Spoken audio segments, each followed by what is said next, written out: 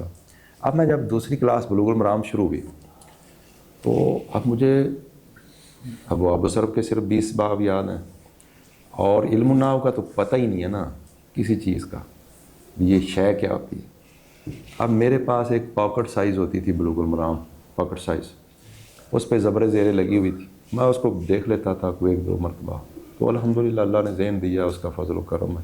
تو مجھے ویسے ہی عبارت جو سمجھ آ جاتی تھی، پڑھنا کیسے ہے وہ میں فار عبارت پڑھ دیتا تھا. صحیح پتہ نہیں ہے کیوں پڑھی، لیکن پڑھتا صحیح تھا. باقی لڑکے جو ہے نا زبر کی جگہ پیش پڑھ دی، اورا پرا اس طرح، وہ سے استاد فصائی رکھ دے. میں بات پڑھ، استاد پوچھتے کیوں پڑھا ہے، صحیح پھابدہ ہی ہے بترے اتنے پھابدہ ہی ہیں.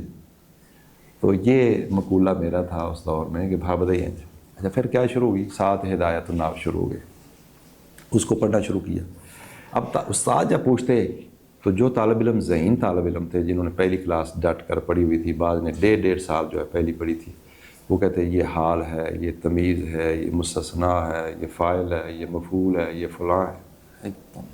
ان کے اتنا حافظ ہے، اتنا ماشاءاللہ ان کا علم ہے کہ اتنی چیزیں ان کو یاد ہیں کہ یہ حال ہے، یہ تمیز ہے، یہ مستثنیٰ ہے، مفعول بہی ہے، مفعول ماؤ ہے، مفعول لہو ہے، مفعول مطلق ہے، یہ فلاں فلاں فلاں فلاں. میں بڑا حیران ہو گیا ہے، بڑا ان کا علم. بہرحال لیکن میں جو طالب علم استاد سوال کرتے اس پہ بھی غور کرتا، طالب علم کے جواب پہ سوال طالب علم کرتا، استاد جواب دیتا، اس پہ بھی ایک ایک چیز پہ غور کرتا رہا. ساتھ ہدایت النحو بھی چلتی رہی، ساتھ مطلب کوئی ابواب الصرف علم الصیغہ جو ہے وہ شروع ہو گیا. اللہ تعالیٰ جزائے خیر دے عبد الرحمن ثانی صاحب کو، انہوں نے ہمیں ابواب الصرف جو ہے پکی کروا دی. وہ قال یقول و رما، ہاں علم الصیغہ کے ذریعے وہ ابواب الصرف بھی الحمدللہ مضبوط ہو گئی. تو ساتھ ساتھ وہ علم الصیغہ بھی شروع ہو گیا، ہدایت النحو بھی شروع ہو گئی، اور محنت بھی الحمدللہ جاری ہو گئی سارا سلسلہ. تو میں طلبہ سے پڑھتا تھا، ان سے وہ وقت آیا الحمدللہ سارے مجھ سے پڑھتے تھے دوسری کلاس میں.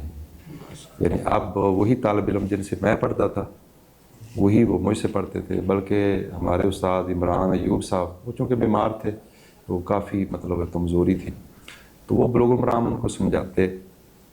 بس ایک حدیث آئی، اس کا مفہوم سمجھایا کہ یہ سمجھ آئی، تو وہ طالب کہتے ہیں کہ نہیں سمجھ آئی. مجھے کہتے ہیں آپ کو سمجھ آئی؟ الحمدللہ. میں کلاس میں جانے سے پہلے بلوغ المرام کا معنی، ترجمہ، مطلب مسئلہ ہر چیز حل کر کے جاتا تھا، اردو مطلب شروحات سے. تو میں تو کلاس میں جانے سے پہلے ہی اس بلوغ المرام کے حدیث کا معنی، ترجمہ، مفہوم جو ہے یہ کیا ہے تو پہلے یاد کر کے جاتا. تو استاد جی مجھ سے کہتے ہیں ہاں جی آپ کو سمجھیں؟ الحمدللہ. چلو پھر ان کو سمجھائیں. بڑا ان کا مخصوص ایک انداز تھا، چلو پھر ان کو سمجھائیں. تو میں پھر سادہ لفظوں میں پنجابی میں اس کا خلاصہ ذکر کرتے، بھائی اس میں یہ بات دھیان رکھیں، ہاں جی سمجھ آ گئی، چلو جی آ گئی. پھر اگر کسی جگہ ایسا ہوتا تو پھر وہ کہتے ہاں جی آپ کو سمجھ آئے گی، میں کہتا جی الحمدللہ آ گئی. وہ کہتے چلو پھر ان کو سمجھائیں، تو میں پھر ان کو سمجھا دیتا. وہ طالب کہتے جی میں آ گئی. تو بہرحال یہ اس میں جو سمجھانے والی بات ہے ذکر کرنا، وہ یہ ہے کہ میں نے طالب علم کا ہر سوال غور سے سنا، استاد کا جواب، استاد نے اگر سوال کیا ہے کہ یہ کیوں ہے، طالب علم کیا جواب دے رہا ہے.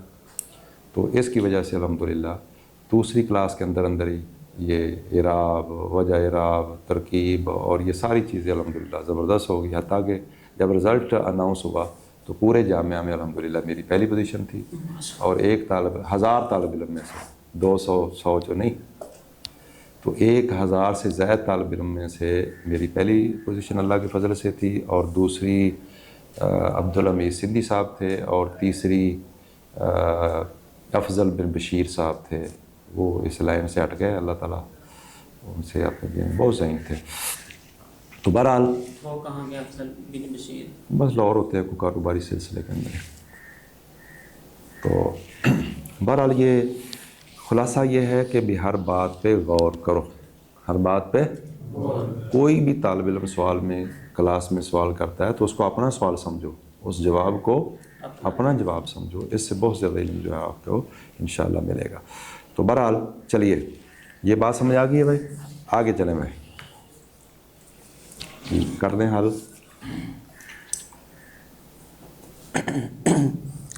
جامعہ بنانے کے لیے پہلے مسئلے کو جو سام کے ساتھ ضرب دیا تو وہ 28 ہاں جی، 7 ضرب 4 برابر 28، زوج کے آگے کانٹا، اختلاف نے لیے 3 ضرب 4 برابر 12، 1 ضرب 4 برابر 4، زوجہ نے لیے 12 میں سے 3، 12 کا جو سم 1 ہے، 3 کا 3، 4 کا 4، 4 کا 4، اخلیاب کا 1 کا 1 ہی رہے گا۔ جامعہ 28 بنا، اور سارے اسے آپ جمع کریں، یہ کتنے ہیں؟ 12 اور 4 16 اور 3 19 اور 4 19 اور 4 23 اور 4 27 اور 1 28، جامعہ اور سارے سے عام کو جمع کیا برابر ہیں۔ آپ کا مسئلہ انشاءاللہ ٹھیک ہے۔ اب چلیں آگے، زوجہ ہے، بنت غین لکھا ہے، بنت کیا مطلب ہے؟ ہاں یعنی جو نہیں کیوں بھی غین کا کیا مطلب ہے یہاں؟ میرے کہنے سے پہلے آپ کے ذہن میں ہے بھی غین رہتے کی مطلب ہے؟ جی آیا سی؟ جی پھر تے بڑی سعادت کی گل ہے، یعنی مطلب یہ پتہ نا مجھے یہ سمجھ نہیں آئی، یہ بڑی گل ہے، میت کے علاوہ کے بیٹے، اور پھر بندے کا ذوق ہو کہ میں نے اس کو سمجھنا۔ آج یہ بہت بڑا المیہ ہے کہ لوگوں کو یہ نہیں پتا کہ مجھے اس کا نہیں پتا، جی یہ بہت بڑا المیہ ہے کہ لوگوں کو یہ نہیں پتا کہ مجھے اس کا نہیں، وہ اس کی ترجمہ بھی کر رہے ہیں، وہ سمجھتے ہیں مجھے آتا ہے، حالانکہ وہ ترجمہ ہی نہیں ہے، وہ شرح کر رہے ہیں، ہر سمجھتے ہیں مجھے شرح آتی ہے، حالانکہ وہ اس کی شرح ہی نہیں۔ اس کی سینکڑوں مثالیں موجود ہیں میرے پاس لکھی ہوئی کہ بندہ سمجھتا ہے مجھے آتا ہے، جب آپ کو پتہ چل جائے کہ مجھے نہیں آتا، فائدہ کیا ہوگا؟ پتہ لگ، کوشش کریں گے کہ مجھے نہیں آتا، محنت کریں گے، توجہ کریں گے تو انشاءاللہ اللہ تعالیٰ کو راستہ کھول دے گا۔ جب آپ کو سمجھ ہی نہیں ہے کہ مجھے نہیں، اور آپ غلط کو سمجھے بیٹھے ہیں کہ یہی معنی ہے، ہم ختم۔ تو غین کا مطلب یہ ہے، کون فوت ہوا ہے؟ مرد، اس کی بیوی ہے، یہ بیٹی اس کی ہے۔ غین کا معنی ہے من غیر زوجہ، یہ جو بیوی ہے نا یہ والی، یہ بیٹی اس بیوی سے نہیں ہے، یہ بیٹی اس بیوی سے نہیں ہے، کسی اور بیوی سے ہے، وہ مطلب فوت ہو گئی ہے، طلاق دے گئی ہے، یا کوئی بھی کام ہو گیا ہے، ٹھیک ہو گیا جی۔ اب بنت بن پوتی، اس بندے کی، غین کا معنی من غیر زوجہ، اس بیوی کے غیر سے، اور شقیق سگا بھائی، قاف کا معنی کیا ہے بھائی؟ سگا بھائی۔ بیوی کو کتنا مل جائے گا بھائی؟ 1/8، اور بیٹی کو سارے بولو بھائی 1/2، اور بنت بن پوتی 1/6، مخارج 8 2 6، 2 کا تداخلہ 8 6 جب بھی آئے گا 24، بلکہ آپ نے پیچھے پڑھا ایک طرف سے 8 آ جائے، ادھر 3 آ جائے، 6 آ جائے، 24، اصل مسئلہ 24 ہو جائے گا۔ 24 میں سے بیوی کو دو، کیا 8واں حصہ 3، بیٹی کو نصف 12 12، اور پوتی کو سدس 4، جمع کریں 3 اور 12 15 اور 4 19، باقی بچے 5، یہ ہوگی شقیق۔ بنت لغیر زوجہ فوت ہو گئی ہے، بنت لغیر زوجہ، یہ غین نہ ہوتا تو وہ زوجہ اس کی کیا بن جاتی؟ ماں بن جاتی، لیکن وہ اس کی ماں نہیں ہے، ستیلی ماں ہے، ستیلی ماں کی سوتن ہے، ٹھیک ہے جی۔ اور اسی طرح یہ جو